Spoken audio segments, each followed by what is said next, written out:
channel once again. So in this video tutorial, I'll be showing us how I created this simple, amazing design that is going to the press for printing. I'm going to quickly make it bold here so we can say it's a beautiful design for this real estate company that is going to the press. All right. So something to note here as a designer, you should have, I have some vectors, elements that I have created in the past. Some I downloaded them and I kept them in my machine, so I can always get them whenever I want them.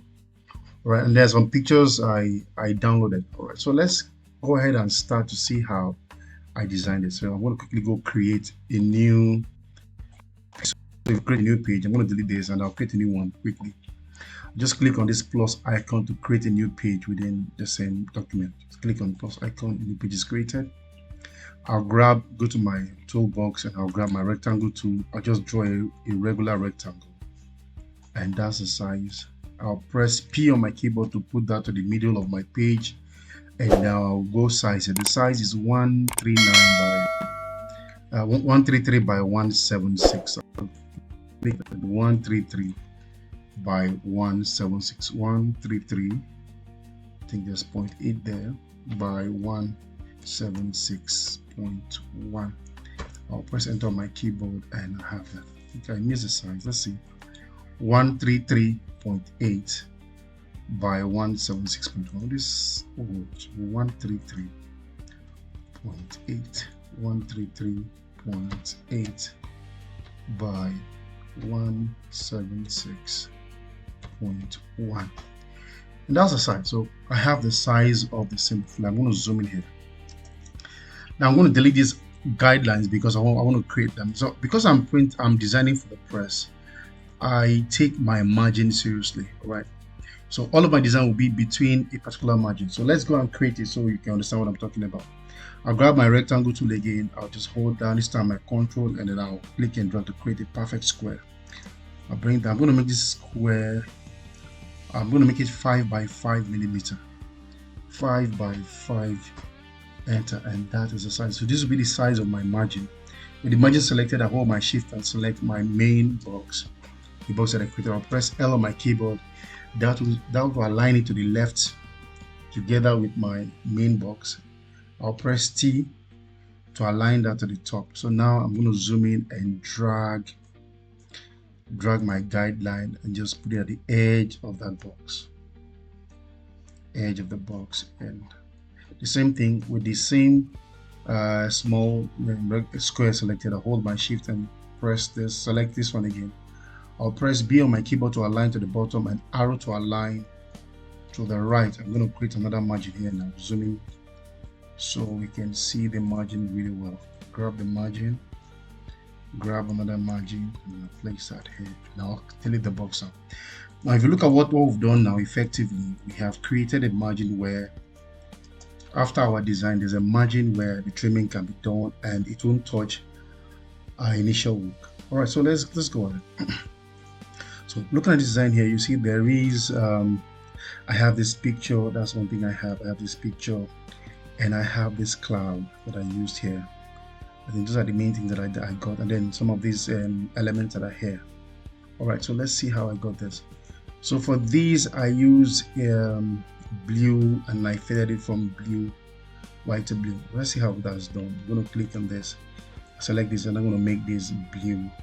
This color, I guess it's this. I don't like the outline that you've seen, so I'm going to remove the outline. Select, and then I'll take out outline. Now I'm going to go grab my interactive fill and I just drag that down. I guess I'm happy with something like this. I'll go see if I can import that cloud that I used there. Quickly go to where I have the cloud. That's the cloud that I use. I'll grab the cloud. Sorry, there's a cloud. Yeah, grab the cloud here and bring that here. All right, so I have the cloud now. This is all I wanted. All right, so I'm going to power clip the cloud inside this now. Just select that, grab that, and power clip this inside my box. objects. With the cloud selected, I'll go to objects, power clip, inside frame, and I have that. I'm holding down my control now to click this and move this up a little. So to make it look like a real cloud, to make it blend with the background that I already have there, I'm going to go grab my transparency tool this time. Just make it transparent at this point. So when I finish, it just blends. You see how beautiful it is. My color blends in with the cloud. Now let me get the picture that I use. I use this picture. I'm just going to select that, copy, and I'll bring that in. I'll paste it. So here's what I did. I have this picture already. I didn't pack the picture. I download this picture as a PNG. So I'm just going to align the picture. Just put the picture here, and I just copy that and paste it. I just simply bring it and I'll align it. Find somewhere where it aligns very well. And there, and I got it there. So I could have power clipped this, but I didn't want to, so that when I have this text, it can go at the background. I can easily make changes. Of course, I can power clip that, just like I did with the cloud here, but I didn't want to do that. So already our design is going along really well. If you look at it already, it's going along really well. I want design to be very fast. Now this, I've already created this in the past, so I'm just going to copy the logo. Just Ctrl C. I'm going to bring it down here. Ctrl V. I just paste the logo there. So I didn't do so much with the logo because the logo has already been designed. Okay. So next, I want to have this. What do you have there? So that's easy. I go grab my rectangle tool and just click and create a rectangle that enters into the picture, and that's all I want. I'm going to make that green. I'll take out the outline. Sorry. Select that. I'm going to make that green. Take out the outline. And now what I want to do is to make this blend. I'll grab my interactive fill. Grab my interactive fill tool, and I just want to make it from deep green to like light green. I'm going to grab my light green here. So I have that interactive. Just go from deep green to light green. Something around here. And I'll bring that in a little, and I'm going to select the picture.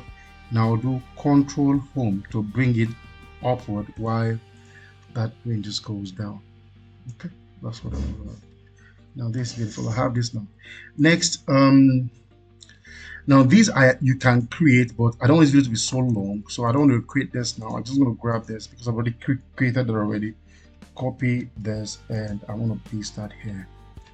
Okay, how did I do this? I want to show how I created it. I'm going to bring it down here. I can grab my rectangle tool. I just drag that here. Just create like it's a rectangle like that. And this time, I'm going to fill that with a color. Just say red, or fill that with red. And now fill that with red. Next is I'm going to do Ctrl Q to convert to curve. I can go to object and I'll say convert to curves. Now it's not my curve. Let's take out the outline that we have there, and I can begin to shape this. Grab my shape tool. I can begin to shape this and shape and shape some more until I eventually get to this. But if I want to start shaping this will make the video longer, and I don't want to do. I want to be as short as possible. I'm going to try as much as possible to leave some of the elements that I use in this video in the description section, so we can get it and also try our hands on designing something like this. Okay, now that I have this, next just go type this text. I have 30 million per plot. So matter of fact, I'm just going to copy this. Okay, I'm going to type this, but I'll copy the next one. Okay, I'll go just type grab my text tool, and I'll start typing N30 M, just 30 million. And I'm going to use a font that is, what font did I use there? Let's confirm that font that I used. So I use Anton, a font called Anton. Grab there and go. I'm going to look Anton, A-N-T-O, Anton. So this is a font that I use. I'm going to make this white, increase that a little, and make that long some more. That's what I did there. With that selected, I'll hold down my shift and select this screen, and I'll press C to centralize that. So you can repeat that with this, but I won't type this. I'm just going to copy it and paste it here. So with that, I've created this. Now, if you look at this, where we have noun selling, if you look at here, I have like a small something here that makes it look as if this thing is curving out from the back. And to do this, I'm just going to move. Let's zoom in a little. I'm going to use a tool called Smart Fill. Smart Fill will fill the space between where two objects meet. For example, you see this is meeting with this, so this space here, it will fill it. I'll grab my Smart Fill. I'll just fill that. Come to this side, zoom in here, and also fill this. That's all I need to do. I'll remove the outline. I'm going to use like a deep green, and all right, I'll just repeat the same thing here. Remove the outline here. And I'm just going to use another deep green, and that's all I need to do. And now you can see I have similar effects. Okay, let's proceed with our design. Now, if you look at this design again, I have all of this here. Now, all these are elements that I already have. Some of them I downloaded them, some of them I've used them in the past.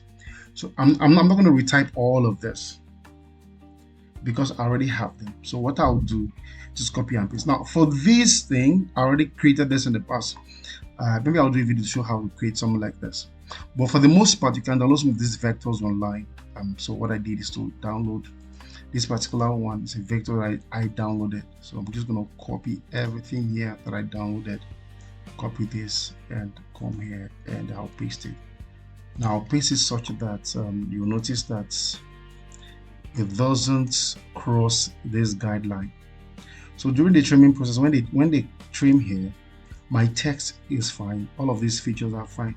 And the font I used here was Times New Roman, so you can just type this. I don't want to type any of this anymore. I downloaded this eco-friendly environment from the internet, so I didn't create this. So you can see this is a picture that I downloaded. I just put it here. That's all I did. I didn't create that. Okay. So next, our design is almost ready. I want it to be as short as possible. Okay, next is to have a new paradigm in housing development. I'm going to type that. I used Times New Roman again. Let's type a new. I'm going to go paradigm. Let's see. A new, select everything that I've typed here, go to text, and I'll change case. This time I'm going to make it uppercase, so everything is upper. I'm going to go to object. I'm going to break this apart, so I have this separate from this. I'm going to select all of this and make everything bold. Now I'm going to make this green, make this. Let's see what I did there. Yeah, let me unbold them. They're not bold. Unbold. Let me remove this. Make this green, while I make this the deeper green, and I'll centralize the both of them and move them to the side. Let's reduce the font a little to like maybe like 18. Move that up a little. Now I'm going to change the font to Times New Roman. So I have that font Times New Roman. Let's centralize that again. See, and move that up. Just trying to align that. Let's crank up the size a little bit, and I'm going to place it here. Next is, I think this is the final part of it, in housing development. So let's go get that. For the in housing development, I use a font called TW in housing development. I use this font called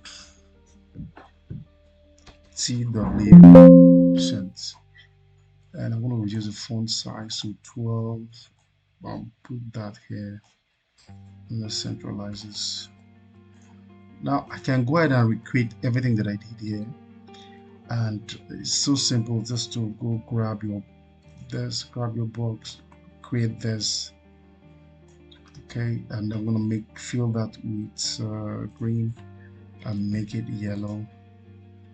and change the font size, the outline size. Grab my tool and just move that a little, and then I can keep monkeying around with the colors so that I get the same color that I use. But I'm not going to create this. I'll just copy what I already created here, copy, and I'll paste that.